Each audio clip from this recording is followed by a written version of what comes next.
Olá, meu nome é Alexandre Ueso, sou pesquisador e professor no IP, Instituto de Pesquisas Ecológicas. E nesse vídeo a gente vai falar sobre serviços ecossistêmicos.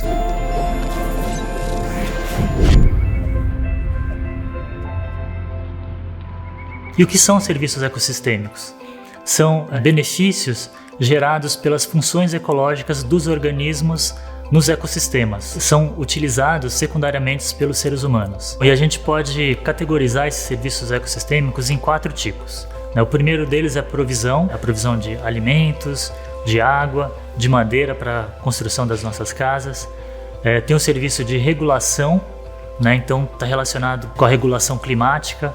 Então a gente tem ouvido falar muito dessa questão das mudanças climáticas, e as florestas ela tem um papel fundamental na regulação do clima, tanto globalmente como regionalmente ou localmente. A mesma coisa acontece com a regulação hídrica. Com as mudanças climáticas, a gente tem muitos extremos climáticos, momentos onde você tem uma quantidade de chuva muito grande e outros momentos onde você tem uma estiagem muito longa. Uma floresta ela pode ajudar nessa regulação dos corpos hídricos, fazendo com que a vazão ela não flutua tanto, apesar dessas mudanças no regime de chuva. Um outro serviço é o serviço de suporte. Então está relacionado, por exemplo, à formação dos solos, à ciclagem de nutrientes. Esse tipo de serviço ele vai dar a base para que outros serviços possam ser promovidos. E por último, a gente tem os serviços culturais. Isso está muito mais relacionado com o bem-estar dos seres humanos. Então, por exemplo, quando a gente vai viajar de férias, normalmente a gente escolhe uma área que tem uma paisagem bonita, que tem rios, que tem cachoeiras. Todos esses elementos são gerados por esses ecossistemas. Então, esses serviços vão gerar bem-estar aos seres humanos, vão melhorar o humor da pessoa e com isso, muitas vezes, vai melhorar inclusive o estado, a saúde mental das pessoas. Por esse exemplo, a gente consegue perceber que a biodiversidade ele é um fator-chave na produção dos serviços ecossistêmicos. E a gente consegue observar também que os serviços ecossistêmicos eles são fundamentais para a sobrevivência dos seres humanos nesse planeta. Ou seja, sem esses serviços, a vida na Terra não seria possível. Quando a gente fala de serviços ecossistêmicos, tem 2 conceitos que são importantes da gente aprender. O primeiro deles são as externalidades. E as externalidades, a gente tem externalidades positivas e negativas. Se eu tenho uma área de pastagem, e essa pastagem ela é muito degradada, aquela pastagem convencional, extensiva, e eu quero fazer alguma ação para melhorar essa pastagem, para melhorar a minha produtividade. Então eu vou plantar árvores nessa pastagem para criar sombra para o meu gado, eu vou cercar essa área e criar piquetes para que eu tenha mais biomassa ao longo do tempo. Então, ao mesmo tempo em que eu estou melhorando esse sistema produtivo e eu vou ter um benefício em relação à produtividade, ao mesmo tempo eu tenho outras externalidades positivas. Então, por exemplo, como eu estou plantando árvore, então eu vou ter uma maior quantidade de carbono que vai ser armazenada nesse sistema. Se eu estou criando esses piquetes, eu estou tirando o gado, por exemplo, de uma área de preservação permanente, próximos de rios, que eventualmente esse gado poderia estar invadindo. A partir dessas ações, a gente vai criar vários benefícios que não são somente para essa produção, e sim vai beneficiar toda a sociedade que está no entorno dessa área. Isso que a gente chama de externalidades positivas. Bom, e é claro que a gente tem as externalidades negativas também. Então, por exemplo, se eu tenho numa bacia um fragmento florestal e esse fragmento é desmatado, vários dos serviços ecossistêmicos que são promovidos por essa floresta, eles vão ser perdidos. A partir do momento em que eu removo essa floresta, o carbono que está armazenado nessa floresta, pela decomposição da madeira, ele vai acabar sendo lançado no ar. E isso vai causar, então, externalidades negativas, porque vai agravar a questão das mudanças climáticas. Por isso que, quando a gente está planejando as nossas ações, a gente tem sempre que pensar de que maneira essas externalidades estão sendo geradas. Um outro conceito importante é a resiliência. E a resiliência a gente pode utilizar em diferentes contextos.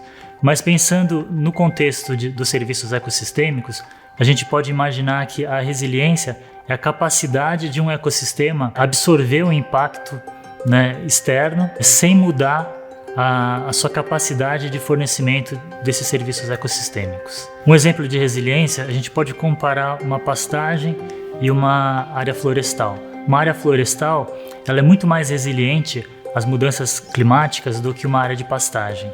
Então vamos imaginar que devido às mudanças climáticas a gente tem esses extremos do clima. Uma grande quantidade de chuva num período muito curto e longas estiagens. Então na pastagem o que vai acontecer é que quando você tem essa grande quantidade de chuva, você vai ter um processo erosivo acontecendo muito forte e pouca água infiltrando até os lençóis freáticos. Então, ou seja, a gente não vai ter o armazenamento dessa água para os períodos de maior estiagem. Enquanto no caso da floresta, devido à cobertura florestal, mesmo que você tenha essa chuva muito forte, essa floresta ela vai conseguir segurar essa água e fazer infiltrar essa água para os lençóis freáticos, permitindo com que você tenha um acúmulo, uma reserva que possa ser utilizada nesses períodos de seca muito grande. O sistema Cantareira ele apresenta uma baixa resiliência justamente por causa do mau uso do solo, né? A gente consegue perceber essa baixa resiliência olhando o histórico do Cantareira, principalmente olhando a crise hídrica que aconteceu entre 2013 e 2015. Se a gente lembrar até um pouquinho antes, 2009, 2010, foi um período que teve uma grande quantidade de chuva e o sistema Cantareira chegou ao seu máximo, ele estava com 100% do volume de água armazenado. E apenas 4 anos depois, ele saiu de 100% e chegou a 5% porque a gente teve uma diminuição na quantidade de chuvas durante esse período. Ou seja, durante 4 anos, você teve uma variação muito grande dessa produção, saindo de 100% e chegando a 5%. O que mostra essa baixa resiliência, onde você tinha uma grande quantidade de água armazenada e podendo abastecer boa parte da região metropolitana de São Paulo, para uma situação onde você não tinha água nem para abastecer uma parte dessa população. E apesar dos serviços ecossistêmicos serem tão importantes, a gente tem várias ameaças que diminuem esses serviços. Então, a gente pode citar a perda e fragmentação de hábitats naturais, né? Então a gente sabe que globalmente muitos ambientes, né, estão sendo fragmentados. A gente tem um exemplo, né, que é a Mata Atlântica. Atualmente, né, tem estudos que mostram que a gente tem cerca de 11% mais ou menos de remanescentes, né, da cobertura original da Mata Atlântica.